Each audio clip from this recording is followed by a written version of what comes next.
Welcome everybody to our Zoom link today. My name is Rob Monaghan. I'm the Manager of Aboriginal and Torres Strait Islander Health Research at the Kirby Institute.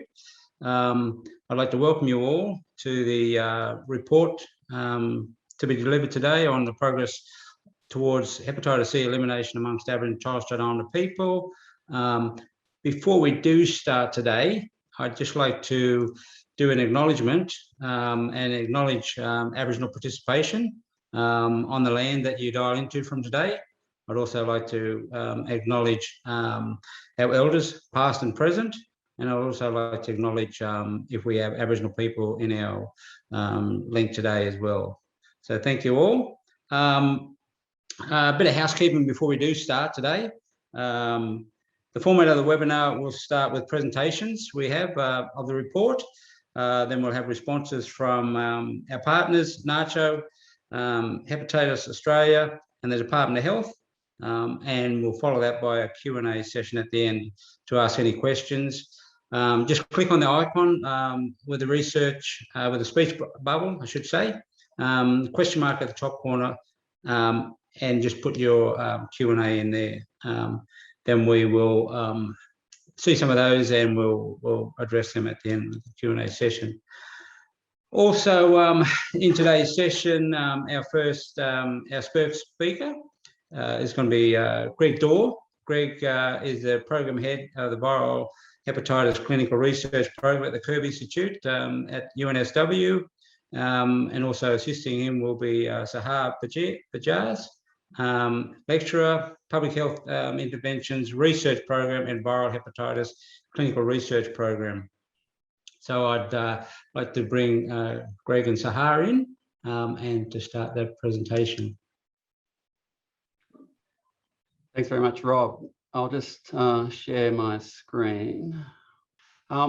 Firstly, I'd like to acknowledge that I live and work on Gadigal and Bidjigal lands of the Eora Nation in eastern suburbs of Sydney, and pay my respects to elders past and present, and to acknowledge Aboriginal and Torres Strait Islander participants today for the webinar. I'd also like to say what a pleasure it's been to work with the team at the Kirby and partners on this report. It really has been a wonderful experience. In terms of some specific acknowledgements, obviously the Kirby Institute project team, a large number of data contributors. Look, I'd particularly like to acknowledge the Aboriginal reference group that we've had, and the fact that Rob's chaired that reference group. We've had several really interactive meetings over the last sort of 12 months as we've put the report together. Also the Kirby Institute, BBV and SDR Surveillance Committee, and the participants within the stakeholder workshop that we had last month. It was really important to get input and feedback from a number of potential stakeholders and partners. Importantly, I'd like to acknowledge the support for the project from the Australian Government Department of Health.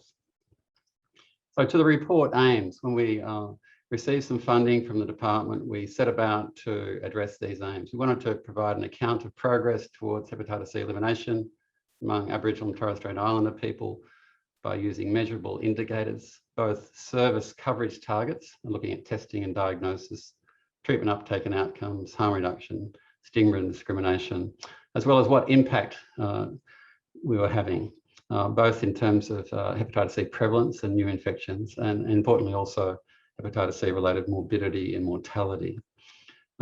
It's been several years that we've been talking about having an estimate of the cascade of care amongst Aboriginal and Torres Strait Islander people, and we felt that was obviously a key aim of the project. So we'll show you data on the cascade of care, and then looking forward to propose strategic priorities and recommendations that came out of the report's findings.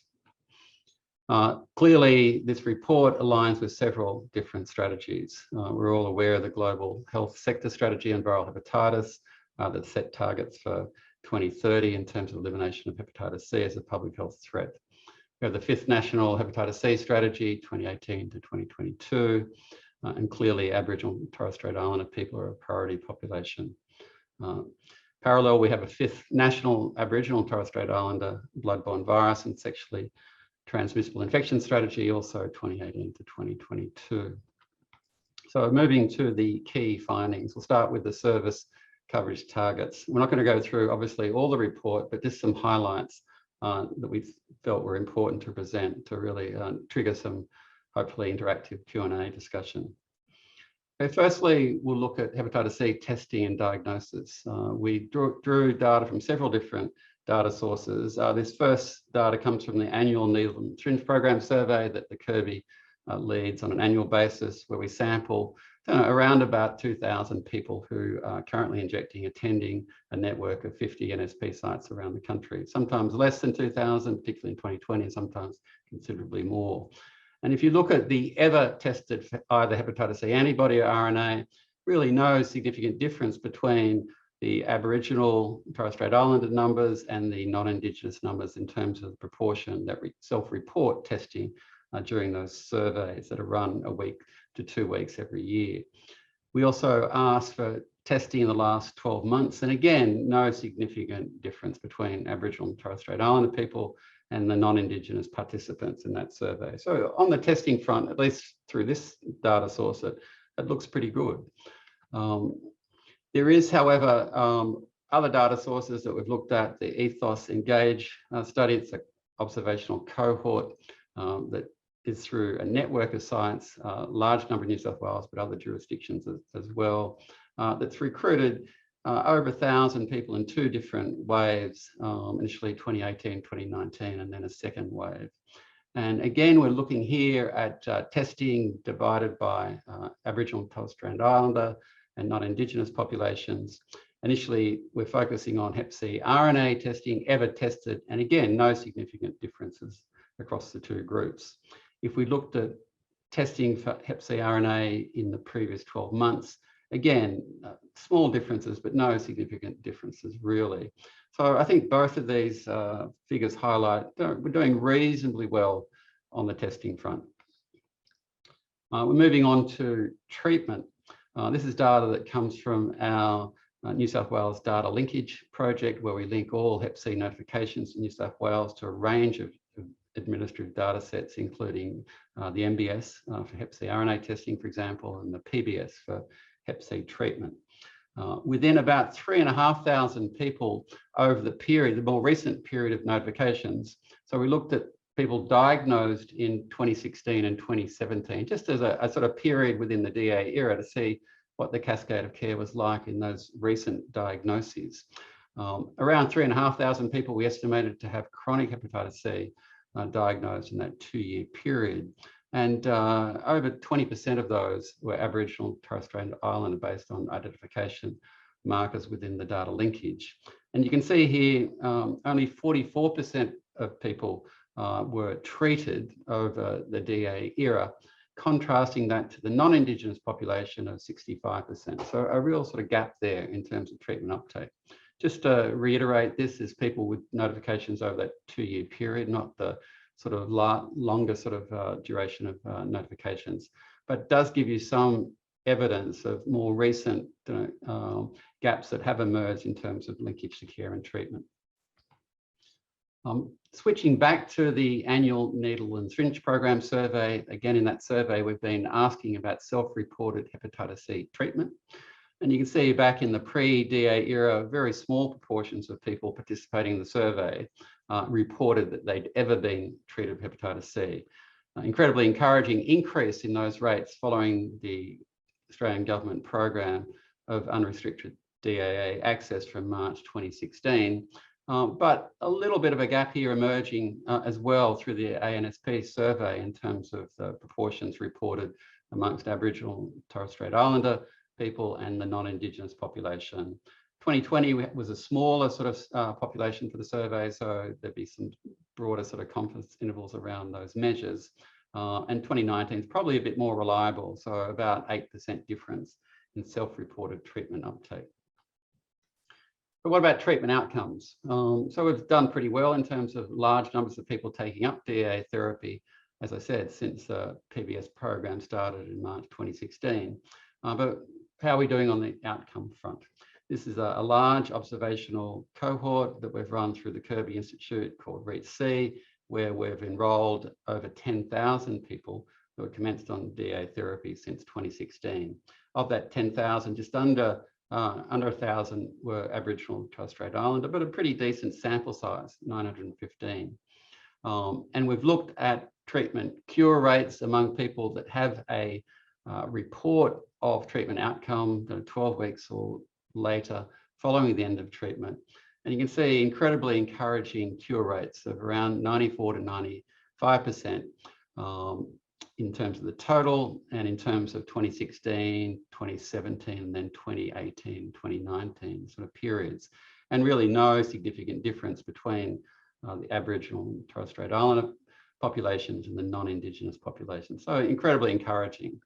We also ran a large Hep C treatments prevention project in 4 New South Wales prisons, enrolling a large population followed for Hep C incidents, and scaling up treatment to treat all those who had active infection from mid-2017. We treated over 300 people, of whom around about a third were Aboriginal and Torres Strait Islander. And again, in the Stop C project, very, very encouraging treatment outcomes, 95 to 96% across the 2 population groups.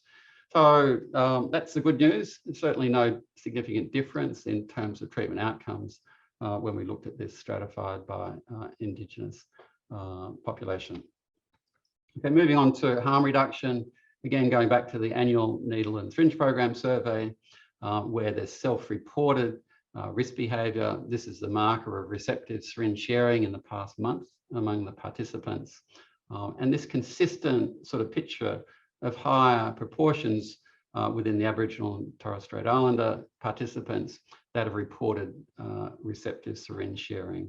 So above 20% from 2014 through to 2020, and consistently below 20% for the non-Indigenous population. So a gap of about 8 to sort of 10% or so across those years. So what impact have we had in terms of rolling out treatments and other specific measures through the Hepatitis C sort of strategy? We'll stick with the annual needle and syringe program survey firstly. The other important measure within the surveillance system, apart from the self-reported risk behaviour and self-reported hepatitis C treatment, is a sample of blood taken as a finger prick dried blood spot sample, and we've been testing that for HIV and hepatitis C antibody for more than 2 decades. We added in testing of Hep C RNA for active Hep C infection several years ago as a sort of ideal measure of active infection going forward during the DA period. You can see prior to the rollout of DA therapy, just over half of the populations, both the Aboriginal and Torres Strait Islander population, the non-Indigenous participants in the survey, had active Hep C infection. An amazing sort of reduction really that we've seen since the rollout of the DA program. Australia is one of the only countries internationally that's had such high uptake amongst people that are currently injecting drugs. And look, the reduction in the Aboriginal and Torres Strait Islander population is incredibly encouraging, 51% down to 21%. But there has been a gap that has emerged over the last sort of few years. So 2019, a 9% difference, a non-Indigenous population down to 16%, and holding up in 2020, still a 7% sort of gap there. So still work to do, obviously, in terms of the overall agenda, but specifically to get those RNA prevalence numbers tracking downwards. So that's an important sort of measure in terms of the prevalence of viremia or active infection in the high-risk population. You would imagine that if you reduced the prevalence of viremia, you should also have an impact on the numbers of new infections. We don't have ideal surveillance for newly acquired or acute hepatitis C in Australia, but we can sort of look at Hep C notifications, and we can look at that by specific age groups. If we look at the age groups between 15 to 24, 25 to 39, 40 and above, there's clear sort of trends that emerge. So in the non-Indigenous populations, in terms of new hepatitis C notifications, you can see they're significantly lower than the Aboriginal and Torres Strait Islander population rates, and they're all trending downwards. very encouraging evidence, particularly in the younger age groups, we feel evidence of declining incidence. But if you look at the Aboriginal and Torres Strait Islander population, rates are consistently higher. The highest rate being in the 25 to 39-year-old age group, but all the three age groups having higher rates than the non-Indigenous population. We look a bit more closely within the Aboriginal and Torres Strait Islander population, and we look by gender and age. It's particularly 25 to 39-year-old males that had the highest Hep C notification rates. Obviously, these rates are dependent on levels of testing, and there has been some significant changes in terms of levels of testing, the increased number of tests being done within the prison setting in more recent sort of years that may influence some of these rates. But I think that's particularly concerning in terms of males, the 15 to 24-year-old male group having quite a high rate of new Hep C notification as well.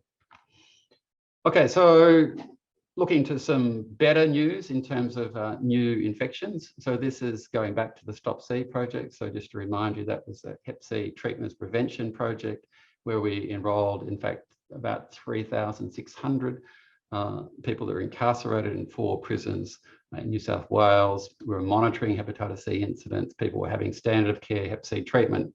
And then we scaled up rapidly from mid-2017. You can see quite a high incidence of new infection, particularly in 2017, so 15.4. That's an annual risk of 15% in people uninfected of becoming infected. The non-Indigenous rate was somewhat lower, although still relatively high. Following the rapid scale-up of DA therapy, both these rates for Aboriginal and Torres Strait Islander participants and the non-Indigenous participants sort of tracked down to very low levels, around about 2 per 100 person year, so 2% annual risk. So very encouraging evidence of treatment as prevention. Just looking at one sort of slide in terms of advanced liver disease, complications and liver-related deaths. If we look at the smooth figure here, this is for Aboriginal and Torres Strait Islander population, and here is for non-Indigenous. There's evidence that in the DA era, since the advent of these new therapies that have particularly been used in people with more advanced disease in terms of high treatment uptake rates, there certainly does appear to be evidence that those liver-related death numbers are tracking downwards in terms of, this is age-standardized liver-related mortality. So that's very encouraging to see those numbers starting to track down in both populations. Just moving importantly on to the cascade of care. I said that was a key objective of the report.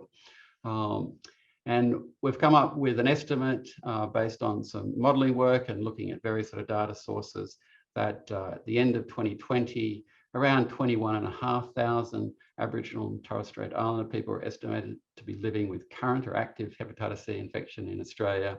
A decline of about 17% from the just under 30,000 people estimated to be living with hepatitis C at the end of 2015, prior to the DA era. And in terms of the overall population in Australia, 117,000. So that puts the Aboriginal Torres Strait Islander proportion at 18%. So if we consider only around about 3% of the Australian population identifies as Aboriginal or Torres Strait Islander, that's a several-fold higher prevalence of hepatitis C. This is the cascade of care here with the estimated number of people living with current Hep C infection. These are the people that, in a sense, have been cured and removed from the estimate from 2015.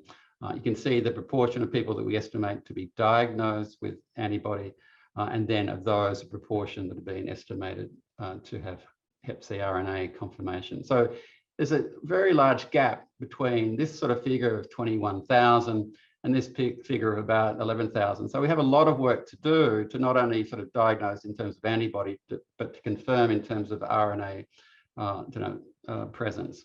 So it's certainly upscaling of hepatitis C screening, particularly including RNA, is important. We have been treating and curing large numbers of people, and we need to continue to do that. So just in conclusion, so unrestricted access to government subsidised DA therapy for hepatitis C has seen large numbers of Aboriginal and Torres Strait Islander people treated, and some declines in Hep C-related liver failure and mortality.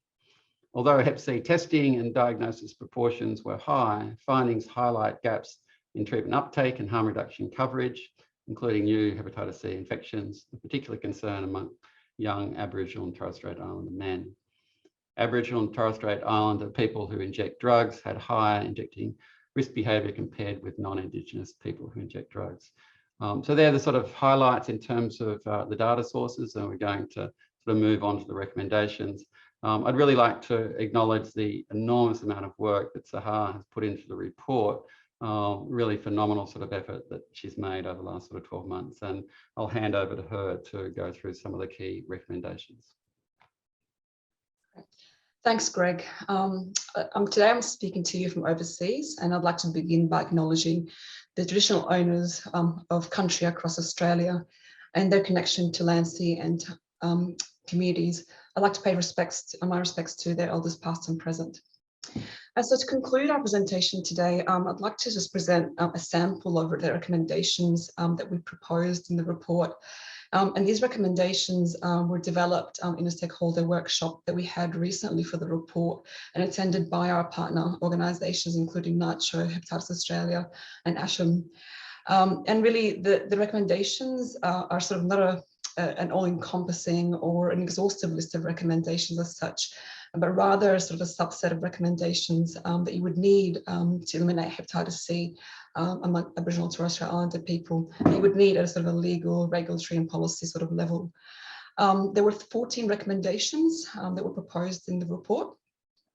The first recommendation was that Aboriginal community-controlled health services should be supported to expand harm reduction services, including needle and syringe programs where it's deemed appropriate. This really requires a well-planned approach with health services, including what health services education should be developed to facilitate implementation. Recommendation 2 was to access to harm reduction, including needle and syringe programs, should be expanded in the prison settings. And again, this really requires political will and support and justice system workforce education. Recommendation 3 is that targeted cultural education of needle and syringe program workforce should be developed and implemented to address the high occurrence of needle and syringe sharing among Aboriginal and Torres Strait Islander clients. Recommendation 8 is that point of care hepatitis C antibody and RNA testing for people at risk of hepatitis C, so that includes people with history of injection drug use or incarceration, should be implemented in a variety of settings, including Aboriginal community controlled health services, homelessness services, mobile clinics. Next slide, please. Thank you. Recommendation 10, a best practice approach, a holistic healthcare addressing other comorbidities, including social and cultural determinants of health, should be provided by a multidisciplinary team.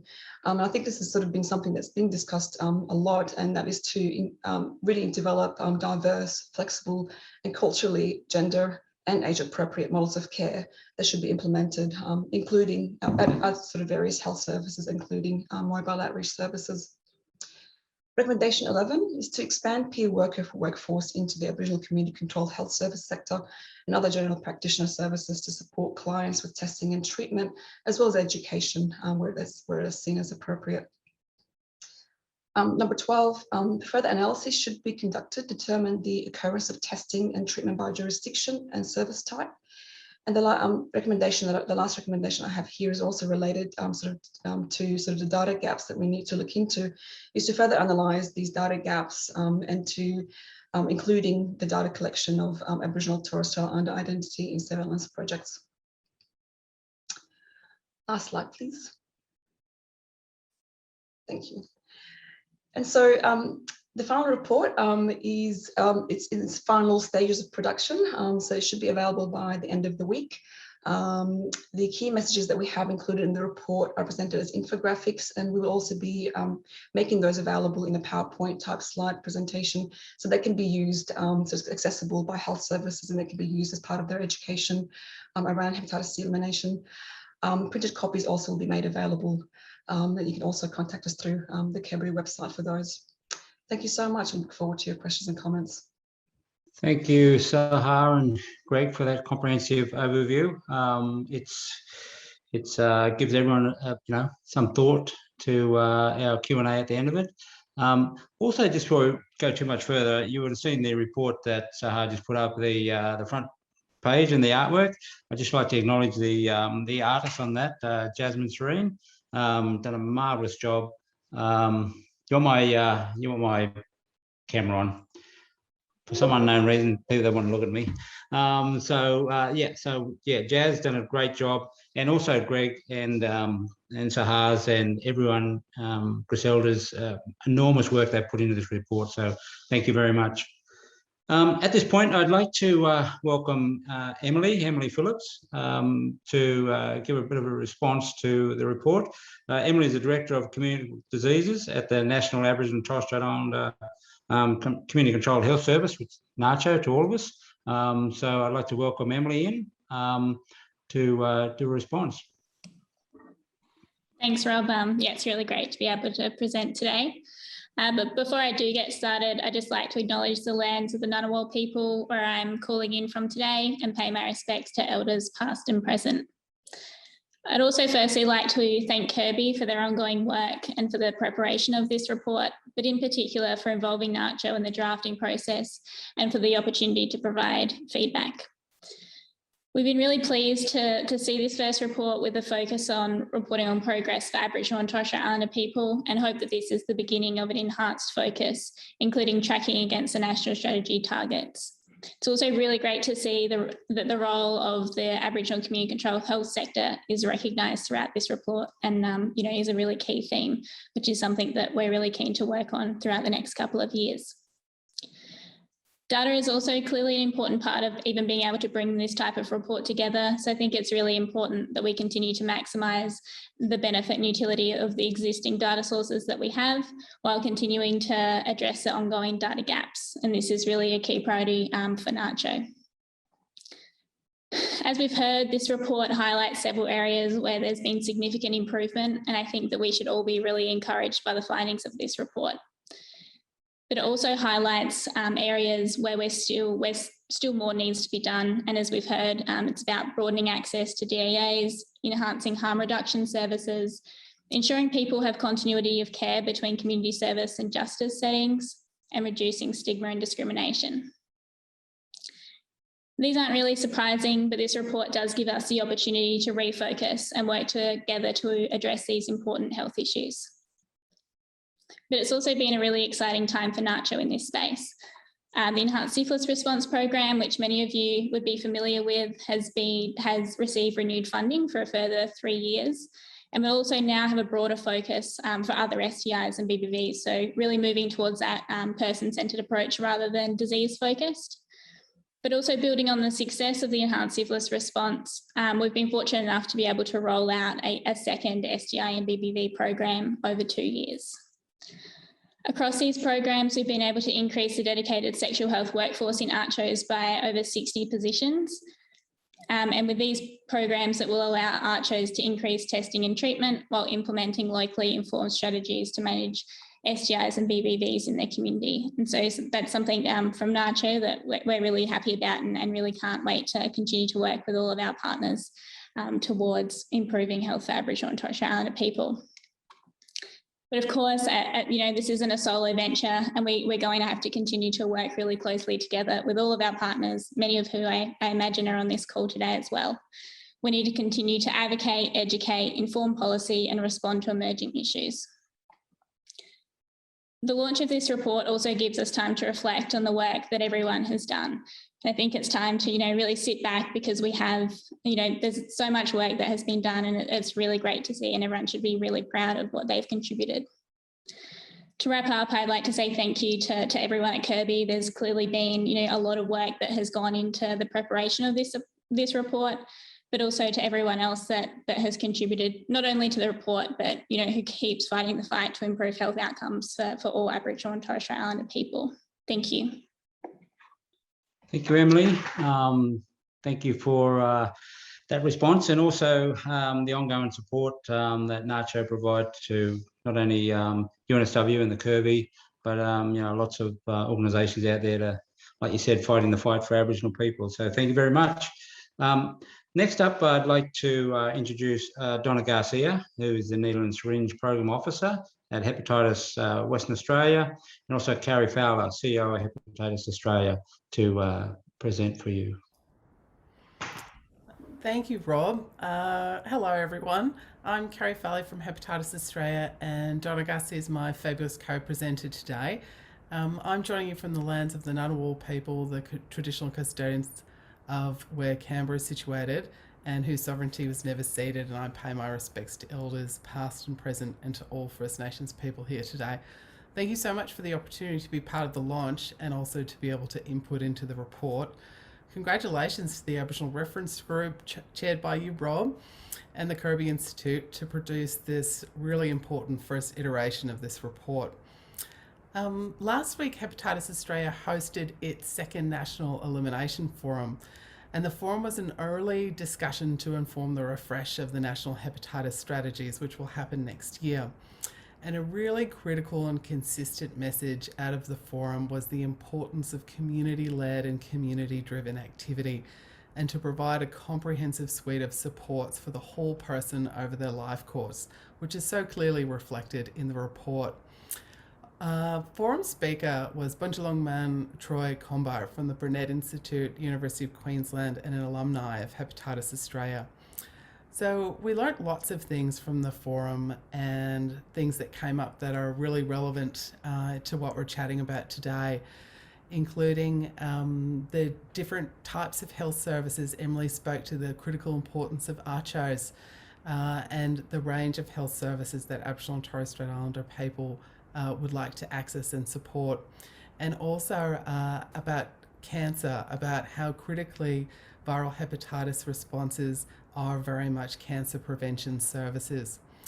Also, the forum spoke to better data and improved surveillance systems, the importance of a national education campaign, and also listening to Aboriginal and Torres Strait Islander workers and creating more opportunities for peer workers and Aboriginal health workers, which is a really excellent segue to my co-presenter, Donna. So when Donna and I were preparing for today, we spoke about how important it is to remember that in epidemiological reports like the one being launched today, that every number is a person, and to remember how much effort goes into change by that one person and by those supporting them. So please welcome Donna, who's a Torres Strait Islander woman living on Noongar country, where she coordinates the Needle and Syringe program at Hepatitis WA.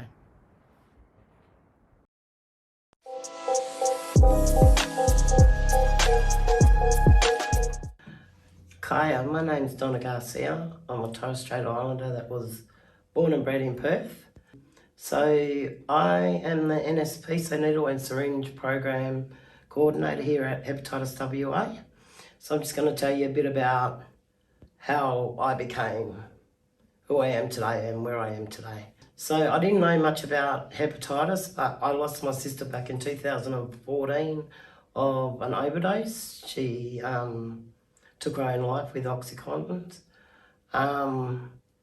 After she'd passed away, I'd gone out to clear out a house and I found some mail, and one of the letters was that she was going to go on the trial treatment for Hep C. I didn't know nothing about Hep C at the time. I thought Hep C was HIV. So I was telling my story to one of my friends, and she was saying that her mum worked at Hepatitis WA, that I should give them a call. They'd love to hear my story, and he explained what the difference is, and so I gave them a call and they asked me to come in for an interview. I came in and yeah, it was eye-opening. So I then got asked if I wanted to start volunteering here, and I did, because I was thinking in the back of my head, if I didn't know the difference, then what do a lot of our mob out there, what are they thinking as well? I started here in 2017, Needle and Syringe Program Coordinator, as well as the Liaison Officer. So my role, I get the chance to talk with our clients, talk with our mob, try and encourage them to get in, to get tested and to get on treatment, how easy it is. Yeah, I go out and I do talks with our mob also, you know, tell everyone that I'm living proof, backyard tattoos, you know, that it does happen, and there's no shame in it. Trying to get the shame out of us mob, get the shame out of having Hep C and getting treated. So one of the success stories that I love is I deal with a lot of our homeless people, so street-based people, and there was this Noongar girl that she's been on the streets for years, used to come in all the time saying, you know, the volunteer would start talking about, you know, do you want to get tested? And she'd say, I already know about Hep C, you know, no one cares, I don't care. You know, and then one day she came in and she said, oh, is Arnie here? They call me Arnie for respect. I wasn't in that day, but the volunteer told her to come back the next day, that I'll be in. And yeah, so when she came in, she said, I've been feeling really crook, you know, and you talking about that Hep C, that it will get to me eventually. I think that, yeah, something's going on. And what's the chances of me getting tested? So I took her straight through to our nurse, lovely nurse. I then accompanied her because she's sick of telling her story, saying the same story over and over again to different people. So I accompanied her to go and get her liver scan done, and so she didn't have to talk, I spoke for her. And then, yeah, we got her on treatment. She's cured. She got her 3-month test back. She's clear of everything. But not just her. Her husband had seen how good she's feeling. He went and got tested. He got on the treatment. And like, she's well known in the community, so, you know, she's walking up to people and saying, hey, you want to go see Arnie at that place, Hep C, because if you're feeling sick, that might be what, because you got Hep C, you know. So that was a goal for me. But yeah, as far as talking with our mob, I find it easier if you got less words, more pictures. When you're describing something to them, show them by picture form.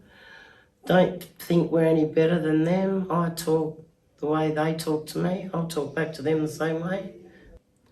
And yeah, so we're all on equal ground. You got to let them trust you first. I enjoy working here, and yeah.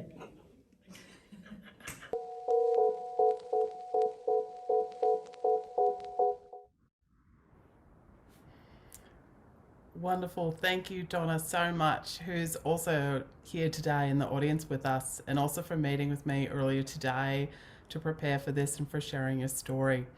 And thank you also for your strong messages about the critical importance of community navigators, peers, and Aboriginal and Torres Strait Islander health workers. And congratulations to everyone for your achievements as reflected in the report today. So last week was the Australian Reconciliation Convention, and I was really privileged to attend that. And it was the first time a national conversation about reconciliation like that had been convened in about 20 years. And at this forum, allies were called upon to be brave and to face up to structural racism and to confront our part in holding power and privilege in racist systems. Also last week at the National Hepatitis Elimination Forum, there was lots of discussion about how the impacts of incarceration cannot be understated. And it really caused me to reflect on a couple of key sentences in the report. The first one was, of the people in the REACH-C study retreated for hepatitis C, a higher proportion of retreatment occurred in prison settings amongst Aboriginal and Torres Strait Islander people. And the second sentence was, Aboriginal and Torres Strait Islander people are overrepresented in custodial settings. Now, thinking back to the system, it's really concerning how Australia's hepatitis C response is becoming reliant on prisons and its associated systems to achieve its goals. Well, of course, this is not at all to diminish the work that is being done and the achievements of which there are many. And of course, we want equivalent care for people who are incarcerated to people who are in the community. And this is so clear in report recommendation 2 that calls for implementing harm reduction, including needle and syringe programs in prison. And I do note with concern on that in the national strategies, this is the one area where there's almost been no progress. However, it's about more than harm reduction and something much more fundamental. We cannot have a hepatitis C response that's dependent on prisons as a so-called health setting to achieve our elimination targets. And I ask mainstream workers, services and researchers who are working in prisons to sit with this. The mainstream hepatitis sector needs to be very careful about how we speak about people in prison and prisons. Fundamentally, prisons are places of violence and harm and a continuation of the colonial project. For no other health condition would it be tolerated that a health response is being designed based on people being incarcerated, and it should absolutely not be tolerated for hepatitis C. And as allies, we can all play a part in this. For example, the narratives, the developing assumptions, the making statements on progress, all of this feeds into a broader system, and we can call for stronger reforms to occur at the systemic level and be louder in our calls for change. And to call for change that gets straight to the heart of things about preventing people from going into prison in the first place, and then to call for decarceration. And so I wonder, when we look at the data and we remove prisons, for example, as a setting for the delivery of Hep C treatment, how we're tracking. And I think sadly we may be tracking not as strong as we would like to, and we would have much more work to do. But that does not diminish at all the incredible work that's been done, but it's really important that we invest more and support more community-based and community-driven responses. Hepatitis Australia strongly supports increased efforts to strengthen Aboriginal and Torres Strait Islander specific hepatitis C data and analysis, and we acknowledge the importance of this work as an input to national policy, particularly with the refresh of the national strategies next year. This is such good timing, the release of this report. And also in monitoring and assessing the extent of progress to hepatitis C elimination, it's critical that we consider the latest data on where we started at our baseline and where we're aiming to get. And that's so helpful in the report that's come out today. It's also really critical about how we have multiple voices and multiple evidence and different types of epidemiological measures, but also community and social measures to help us make an assessment of how we're tracking and where we can do better. And this again is such an exciting opportunity with the refresh of our national strategies next year. So we really look forward to working with Kirby and other research organisations to see how we can refine our national policy systems to amplify First Nations leadership and voices, and to incorporate strengths-based reporting, which speaks to the so many assets and achievements of communities. So congratulations to everyone again, and thank you so much for involving us in the launch of this report. Thank you, Carrie, for that. Giving your thoughts on the report, and also a big thank you to Donna for sharing her story. Just shows you the importance of Aboriginal health workers that play a vital role in in the work we do with our Aboriginal communities. So, to Donna and Carrie, thank you very much for today. Our next speaker, I'd like to introduce you to Stuart. Stuart's Marginson, who's the Director of BBV STI in the Aboriginal Torres Strait Islander Health Policy Section, the Australian Government Department of Health. I'd like to invite Stuart along to also have a response. Thank you. He's got some really old posters in the back of him. Thanks, Rob. They're oldies but goodies. They are. And thank you for letting me be a part of the presentation. Thank you to the speakers beforehand. Before going any further, I too would like to acknowledge the traditional owners of the lands on which we're meeting. For me, it's the Ngunnawal and Ngambri people here in Canberra, and to pay my respects to elders past and present, and also to acknowledge any Aboriginal and Torres Strait Islander colleagues on the webinar today.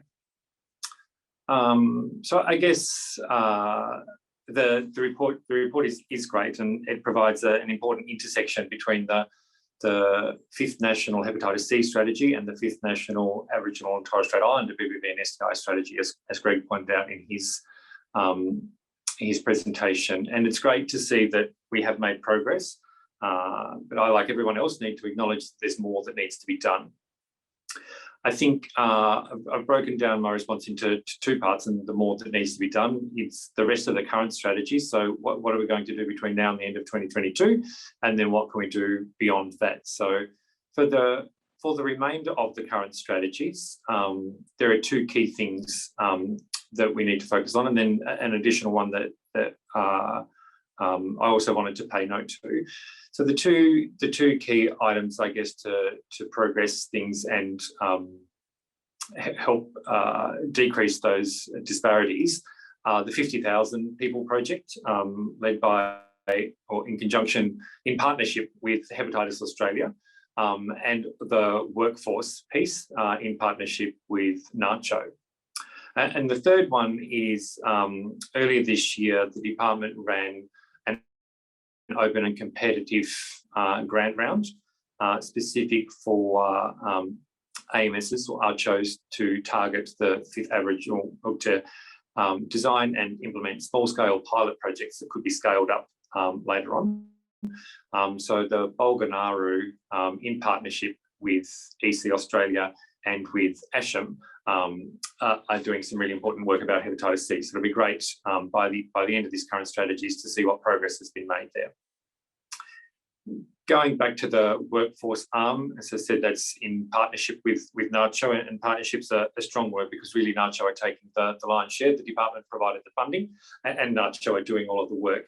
And that's, I guess, an acknowledgement of the great work that they did with the enhanced syphilis response, trying to capitalise on the infrastructure and the goodwill that they have developed through that, and use that to broaden that response beyond syphilis into other STIs and to bloodborne viruses also. Under the 50,000 people project, the important pillars, I think, and it's been, it was one of the recommendations, and clearly it came out in the forum last week from that Hepatitis Australia hosted, and that is a national awareness raising campaign. So the department is definitely planning to respond to that in 2022, specific for Aboriginal and Torres Strait Islander peoples. Also under the 50,000 project is some clinical audit and some plan, do, study, act quality improvement processes in AMSs akin to Beyond the Sea project that ASHM ran a couple of years ago. And the third and final part under the hepatitis C, under the 50,000 project is the point of care testing. So in July this year, the department contracted Kirby $6.5 million to be able to roll out a point of care testing program across Australia to areas of highest need, which will include Aboriginal medical services. So that's what we've got to do between now and 2022.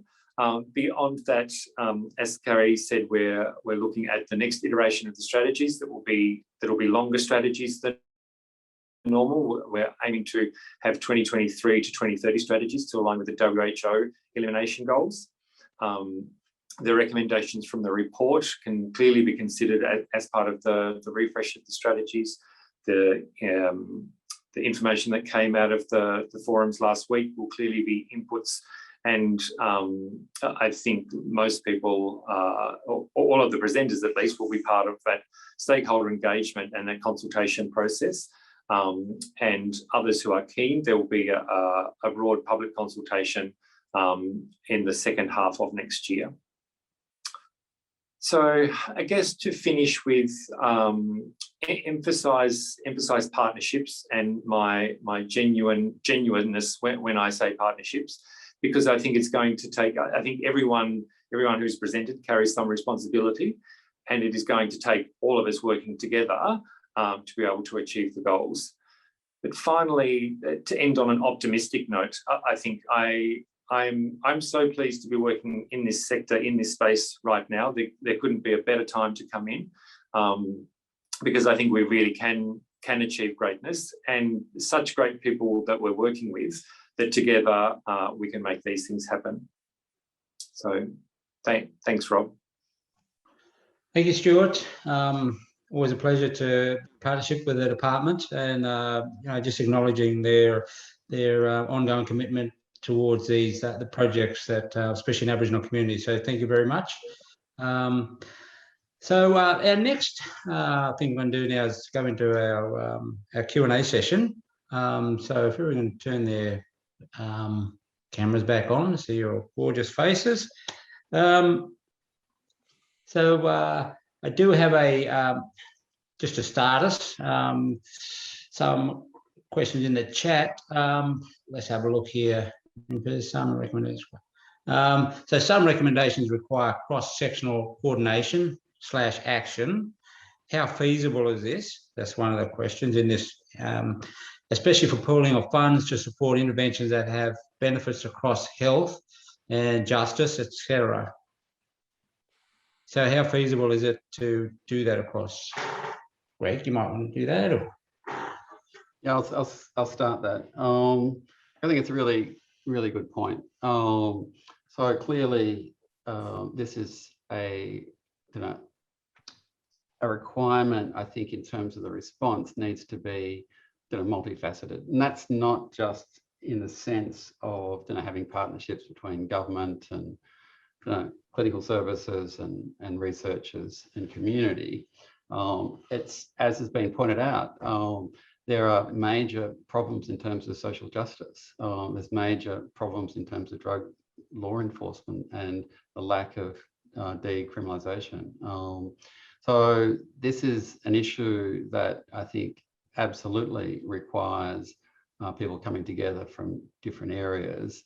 I'm not sure about the sort of funding sort of split. I'm sort of less, I suppose, across that side of things, and maybe Stuart would have some more input there. But I think we need to sort of broaden our focus. And Hep C, we know, look, if we diagnose Hep C, treat Hep C very effectively, still got a lot of work to do on the screening and sort of linkage to care sort of front. But there are clearly some broader issues at play here. And I think the report starts to sort of talk about some of those sort of broader issues in terms of some of the recommendations. And I think the challenge for us as we move forward is to address things beyond just hepatitis C, to bring some people together from other sort of areas to support progress in this area, and to use Hep C in some respects as a bit of a vehicle for moving forward on some of those other fronts. So yeah. Okay, we have another one here. Data linkage work comparing the percentage of New South Wales HCV notifications, treatment initiation suggests opportunity to improve equity here. Particular consideration to ensure cultural safety and strategies such as notification follow-up. That's quite important, isn't it? Especially cultural safety with Aboriginal people. So just in terms of the data linkage in general, so a few things to say about the data linkage. We've been undertaking data linkage projects at Kirby for almost 20 years, where we've had a sort of series of projects where we link all the notifications to several administered data sets. It's been incredibly sort of useful to monitor a range of things. We look at hospitalizations, for example, for liver failure, liver cancer. We look at obviously linkage to treatment, but also Hep C RNA testing through the NBS and so forth. We've been fortunate in New South Wales to have the sort of Cheryl, which is the sort of data linkage service that sits within New South Wales Health, to undertake the initial sort of data linkage for us, and then we link to AHW in terms of NBS and PBS. There's been a major sort of project in New South Wales to improve Aboriginal Torres Strait Islander identification within various administered data sets, and to sort of collate, in a sense, information that we have on identification. I think that has helped us give us more sort of confidence in terms of the data that's coming out of New South Wales in terms of some aspects of the Hep C cascade of care. I imagine that's an ongoing process. I'm not across all the details within the department, in terms of how that is moving forward and the sort of oversight of the identification sort of aspects of that. Others might have some input there. The other aspect in terms of the data linkage, I think it's important to state, is that we've only presented data for New South Wales linkage, and the data report has quite a significant amount of data from our linkage project, but we also are partnering linkage projects in Victoria with the Kirby Institute, also in Western Australia and in South Australia. So hopefully in the coming sort of couple of years, we'll have a much broader set of outputs from several jurisdictions. And that's a big gap that we have in terms of the data around the data linkage component of the report. It's obviously New South Wales sort of focused, and things may be very different in other jurisdictions. South Australia also combines with Northern Territory in terms of their sort of data linkage sort of project. So it'd be great to have information from several jurisdictions as we go forward. Nice. Rob, just in terms of the data safety, what sort of specific aspects were you sort of wanting to sort of cover in that sense? The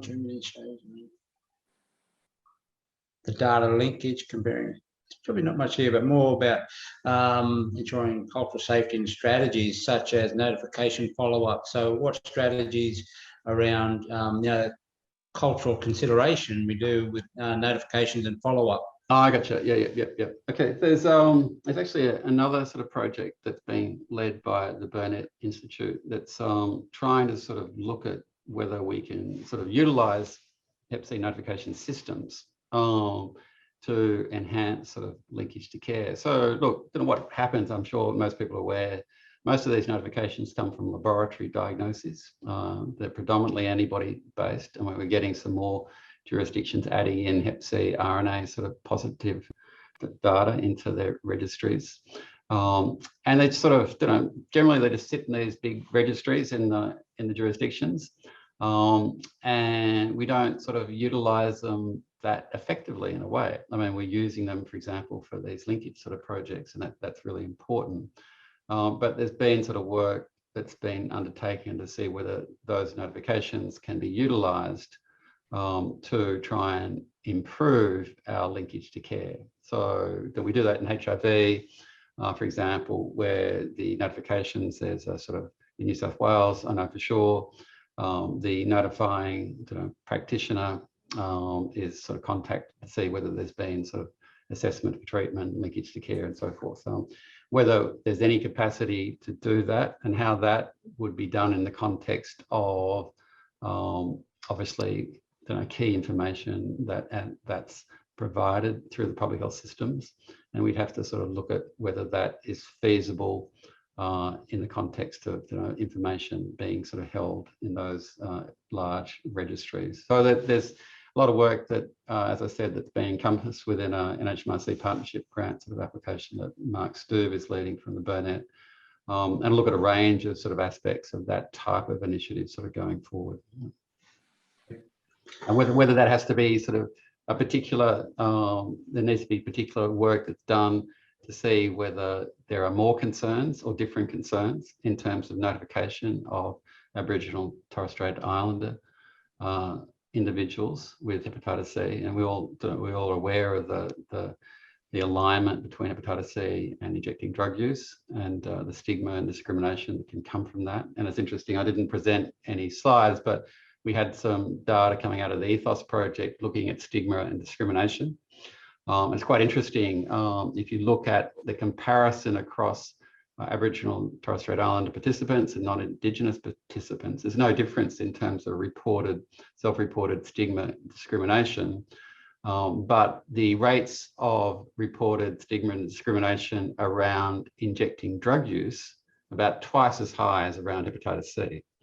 So people feel that they've been sort of discriminated against, or there's been significant stigma on the basis of their injecting drug use, much more commonly than for the hepatitis C. The rates for the Aboriginal and Torres Strait Islander groups for reports of sometimes or more often 19% for hepatitis C, and 38% for injecting drug use. So clearly that's a reminder of how stigmatised injecting drug use is in the broader sort of community, and significant proportions of people having healthcare workers and treating them negatively, you know, on the basis of either their hepatitis C or their injecting drug use. About a quarter have had that, you know, sometimes or more often in terms of the self-report from the ethos study. So yeah, important sort of reminder of how big an issue stigma and discrimination is.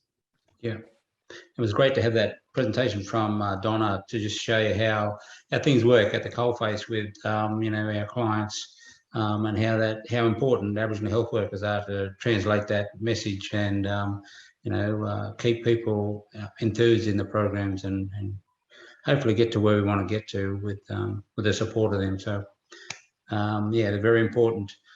Another question about prisons here. What percentage of notifications occurred in prisons or in people who had been in prison within the last 2 years? I have to take that question on notice, Rob. Hard one, isn't it? The figures at hand. I do know, for example, that the sort of testing levels, certainly New South Wales, I'm not sure about the other jurisdictions, but there's been a huge sort of push in terms of testing over recent years within prisons.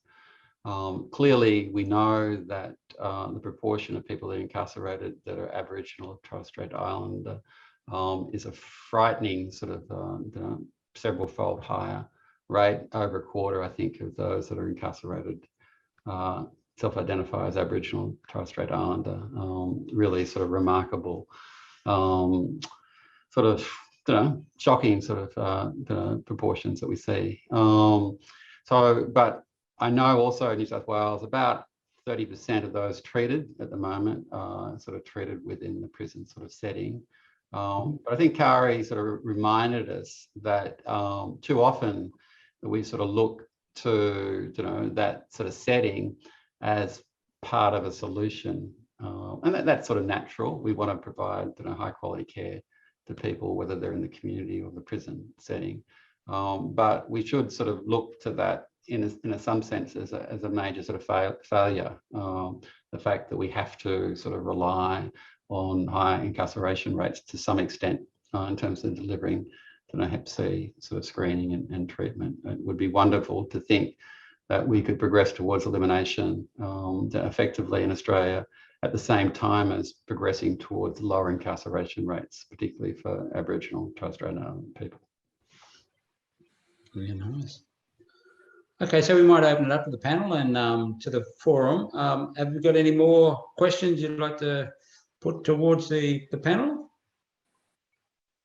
I sort of have one. I'll have one just while we're waiting for some. Why is it that age bracket that you spoke about, that up to, what is it, 39, was it? Why is it so? Why don't we see more Aboriginal people sort of diagnosed in that? Is it because they're not getting sick and they're getting late diagnosis, or they just think they're bulletproof in that sort of age bracket? What is it? So a couple of things there, Rob. One, I suppose you have to keep in mind that is not sort of newly acquired infection. So these are people that might have been infected for some years and have eventually been tested. So it's just sort of unspecified diagnoses. They're new notifications, obviously, but not newly acquired. So the 25 to 39-year-old age group has the highest notification rate, clearly, and it's particularly high amongst Aboriginal and Torres Strait Islander males in that age bracket. I think the reality is that with injecting drug use, you can sort of prevent infection for a period of time. But if you have poor access to harm reduction, then many people will eventually become infected over time. It's just a cumulative thing in a sense in terms of risk. And that's why it's so crucial that we keep trying to optimize harm reduction. I think there's a bit of a tendency to say, okay, we've got these great treatments, we'll sort of layer them on top of a pretty decent sort of harm reduction sort of system, which we do have, without sort of realizing that the best approach would be to optimize both linkage to treatment, as well as optimising the opportunities for primary prevention. And we've got good sort of coverage in terms of needle and syringe programs, but we can always do better. The same goes for opioid agonist sort of therapy. We still are not meeting demand. That's the case in both the community setting and in the prison setting. And we need not only to meet demand, but to meet sort of flexibility in terms of choice of opioid agonist sort of therapy. I think that's really sort of crucial. And we need to be a bit more innovative in terms of our harm reduction services. I think they're still somewhat narrowly defined. They're not open long enough hours. They're not sort of flexible enough, etc. So I've always sort of used the point that if someone's sort of injecting regularly, they might be safe 99% of the time, but you only have to be unsafe, a few times, and you're likely to come in contact with someone who has active hepatitis C infections. That's why you really need to keep pushing to optimise that coverage and provide as much flexibility around access as possible. Great. We do have another one here. Let us have a look.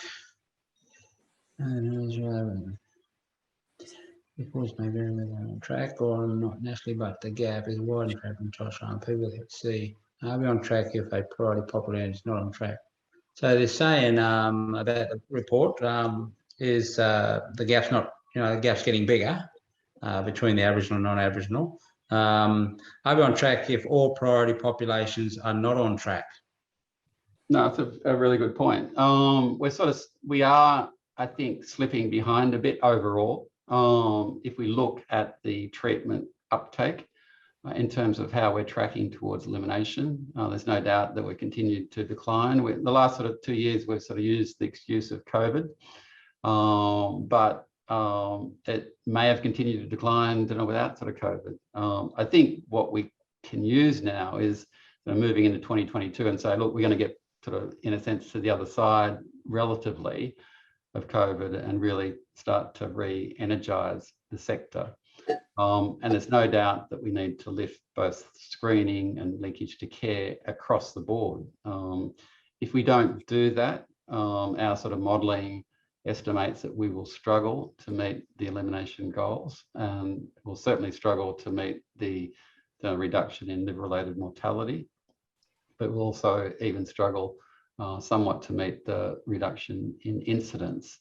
And it's an important point to make, even if we are tracking pretty well in terms of reduction in new infections, if we're not doing that in a key priority population, so if we're only getting modest, if at all, sort of declines in new infection numbers amongst Aboriginal and Torres Strait Islander populations, and if we have even possibly some increasing numbers within the at-risk population within Aboriginal and Torres Strait Islander people, we absolutely have to renew our efforts in that area. And that's why the report is important as a baseline, and it's a report that we would want to obviously undertake on a regular basis, just to sort of monitor how we're tracking. And I think one of the other things I didn't present on in terms of the advanced sort of liver disease end of the spectrum, we know that we need a more sort of holistic, broader approach. We know that alcohol use disorder is an issue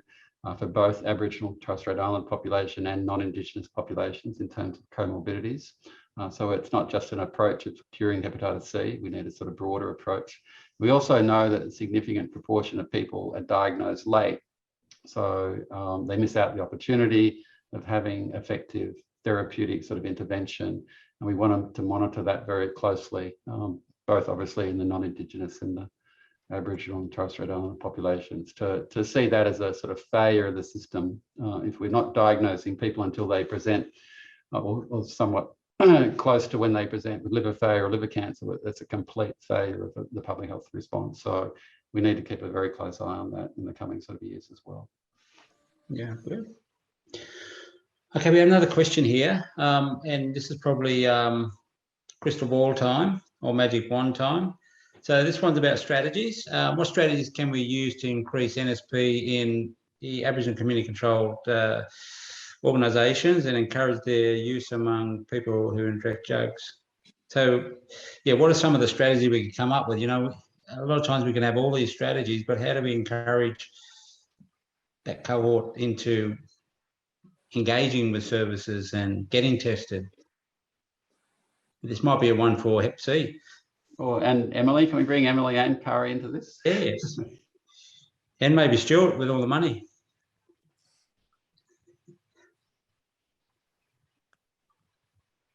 How do we do this on a culturally sort of safe and secure way, Emily? It's, about working with individual ACCHOs as well to see, what's going to work in that community. Where is the needle exchange best placed as well? We've spoken to a lot of services about it who have been interested and know that they've got, a population who injects drugs in their community. But, sometimes the ACCHO isn't the best place just because, family might be working there or something. And there's some concerns over, confidentiality. So I think it really is on a case-by-case basis about working with the service and knowing where it's best placed. Carrie? Yeah, I would just add to that. I think, Donna is such a fabulous kind of case study of an example of people in the community doing work to make access appropriate, accessible, community-driven, and in a range of settings that also can help negotiate what space is best for them, and that there's choice available for people, and that those spaces are places that they would like to go to. Yeah.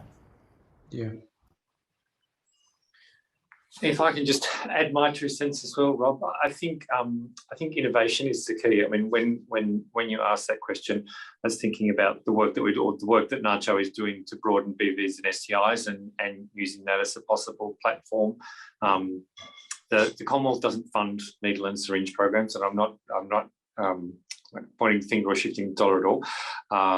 But one of the actions that I took out of that was the bloodborne virus and sexually transmissible infections section now sits alongside our alcohol, tobacco and other drug colleagues.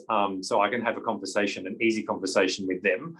And it may not be about needle and syringe programs, but other harm prevention measures, how we can do that. I know in conversations with the Kirby, and one of the recommendations in the report is to look at point of care testing and making that mobile. How do you make it more than just a mobile point of care test? What other services can you build around that? So there are lots of different ways, I think, to be able to look at it. Yeah, very true. Yeah, I think we just got to think laterally on these things, outside the square, when we're dealing with people from that cohort, and in some ways think like they think, because we normally think like service providers, unfortunately. Yep. And we want to provide service and do the best for them, but we don't think our consumers think. We need a few more Donnas. That's what we need. I mean, the other thing to say, Rob, is that in a broader sort of sense, I mean, we still only have medically supervised injecting centres in 2 sort of cities in Australia, and I think we need a broader sort of range of harm reduction services, and I think it's a real sort of need. And I think the community concern around injecting centres has somewhat declined, I think, thankfully, in recent years. So I think it's an opportunity to hopefully sort of move forward and really sort of improve safe injecting spaces for people who inject. Another question here about point of care testing. Is it being trialled in some prison settings by HEP nurses?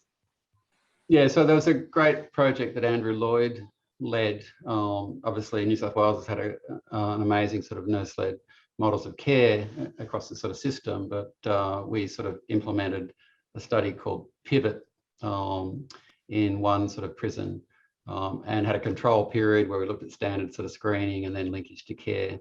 And then put in the point of care machine and had potential initiation of treatment within a very sort of short time frame. So I think it increased the treatment uptake from about 30% to sort of 70 or 80%, and sort of obviously time to treatment initiation was markedly reduced. So it does seem like a no-brainer. in terms of these machines, particularly in the remand prison setting, where you've got people that might be there for weeks, months, but not a very prolonged period of time. So every day you can save in terms of the screening and linkage to care element is important, I think. So as part of the sort of national program that the department's funded, I think there will be a focus in terms of the prison component of that in ensuring that we have those machines in remand prison settings as a key priority. Yeah. There's two questions here that relate basically to the strategy, and it's about prisons. How much do we go into the prison section within the strategies? Hep C strategy. It takes given that a big cohort are in our prison systems, does it have a place in the Hep C strategy about prisons? And how in depth do they go into it? Yes, look, the current strategy definitely has prison populations as a priority population. We heard from Carrie earlier, though, that it's in some ways that's to our detriment if we design the entire system around that one cohort of people. That's just the current set of strategies. So the strategies we're now under the refresh. So it's up to the sector where we come out to, Rob, moving forward, and what we want them to look like. Yeah. Carrie, I don't know if you wanted to add anything there. Well, I would very much encourage everyone to take the opportunity before us to strengthen these parts of the strategies and to put our thinking caps on, because they're strategies, they've got good bones to them, definitely, but there's definitely bits, particularly as we try and be futurists and imagine the future that we want in 8 years from now and what it would look like and what type of things do we need to put in place. And I think we could have some pretty big visions of how we would basically want prisons, or most of our activity to be as just part of core business responses of a whole range of health settings, and for prisons to not need to be a priority setting anymore. Yeah.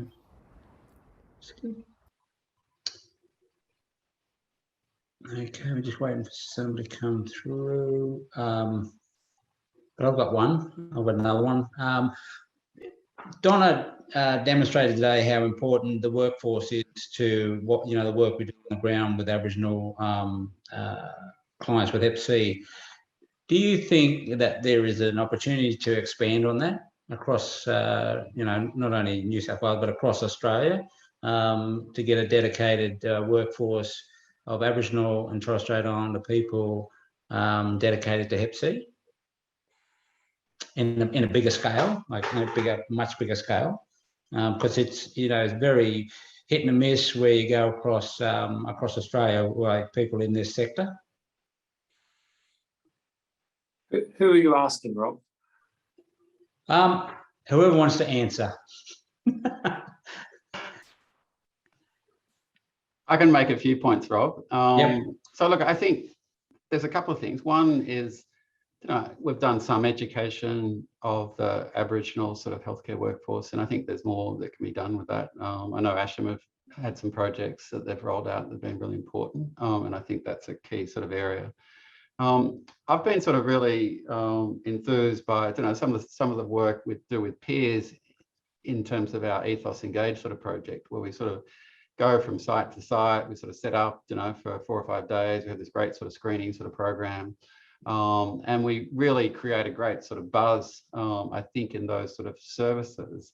I'm just wondering whether we could do something similar, for Aboriginal medical services, where you had a team of peers, Aboriginal peers working closely with the team. They could do these sort of screening sort of periods, and working, linking closely with Aboriginal medical services. And it's just one sort of component you could think of sort of taking forward. that is sort of fun in terms of a clinical service sort of delivery type project. It's a very health promotion type sort of style of project. And it has some very key sort of outcomes, I think, in terms of linking people to care. And look, the services are very busy doing a whole range of other sort of healthcare provision. So maybe we do need like a dedicated sort of week here, every year or some across these sort of services where we could create this sort of system where we do take on some enhanced screening and linkage to care through that mechanism. Yeah, something to think about anyway. Of course. I've got a question here, a sensitive one that's probably a bit sensitive across the sector, and it's what strategies can be utilised to achieve progress in regulated prison NSP, given so much of the progress in treatment is being achieved in prisons. Is it not ironic that people in prisons are not supported to prevent infection? It's a good one.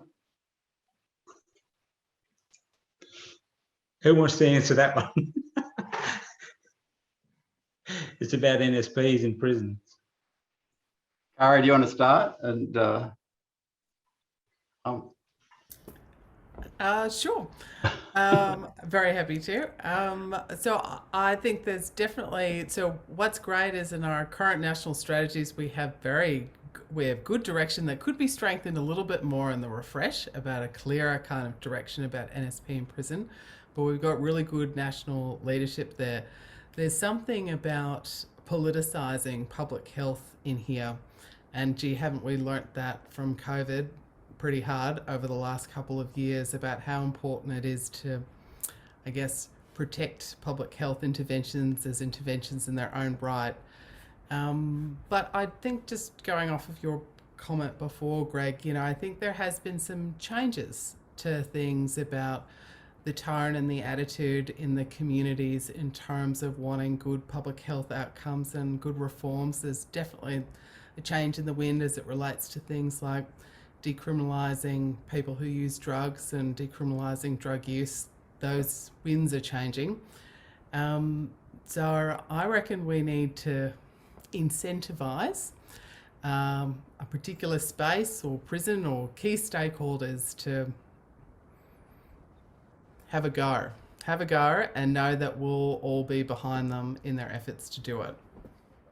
I mean, it does seem bizarre that you can provide FinCol for cleaning injecting equipment, which clearly acknowledges the injecting drug use that is ongoing within the prison sort of setting, but you can't go a step further and provide clean injecting equipment. It doesn't make any public health sense. It's not sort of a pragmatic approach. It's not community standard. It's not consistent with human rights and health. So clearly on a number of fronts, it is just continues to be an anomaly. And we know some of the reasons behind the anomaly, but I think we need to continue to advocate strongly. I think in the past I've sort of thought it's too hard, but I think it is absolutely a key public health objective that we need to sort of continue to sort of work at. Greg, nothing is hard. If it were easy, we would have done it already. I mean, it's going to take us to fight the hard fight.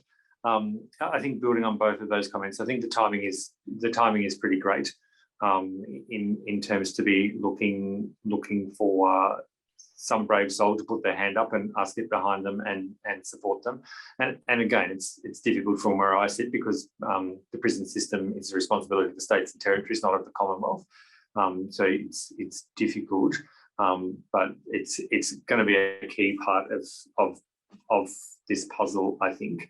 I think the astronomical money that the Australian government has spent on COVID will also need to be considered. And when you have such a cost-effective prevention strategy as needle and syringe programs rather than a retreatment strategy that's $20,000 ago, that should make people stop and listen as well at this time more than any other. Yeah. I mean, just another comment. It was really interesting when we started out the Stop C project. I had a couple of meetings with prison officers, and there were some pretty tense sort of moments within those meetings about what we were doing. in terms of, utilising a significant sort of effort and resources to try and eliminate Hep C in the prison sort of setting, and why weren't we sort of shifting that money to, I don't know, kids' cancer or something? But I think when we made the point that obviously it was important for individual health, but also it was important for occupational health and safety, reducing risk of transmission in the prison sort of context.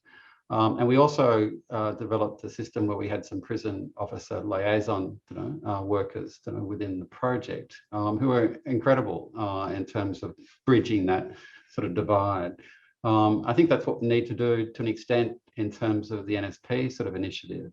If we can get some prison officers on side, so to speak, and understand the benefits that are there for the whole environment, I think we will be a long way sort of progressed. And I think the resistance by the unions and many of the prison officers is somewhat misguided in terms of how they perceive sort of risks and benefits.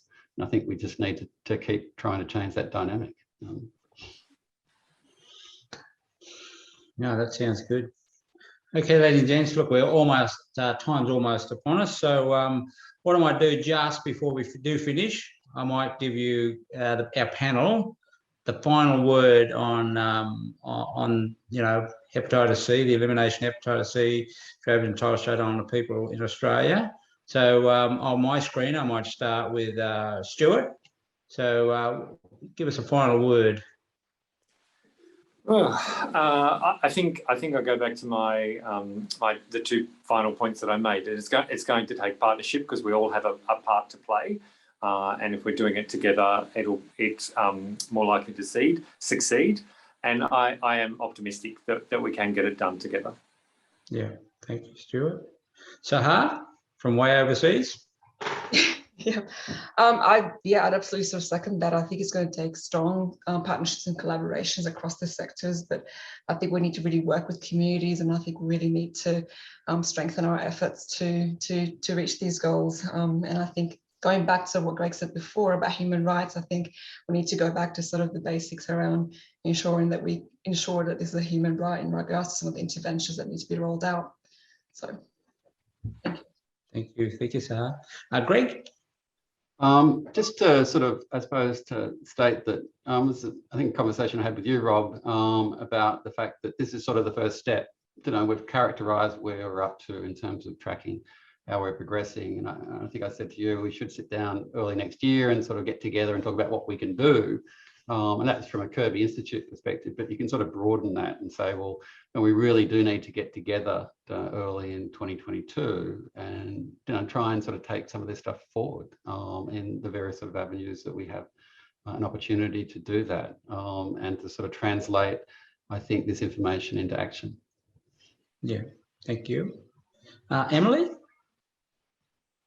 I think all the good responses have been taken, but I think just reiterating that partnership and co-design are probably the key things that we need to to continue to take steps forward in this space.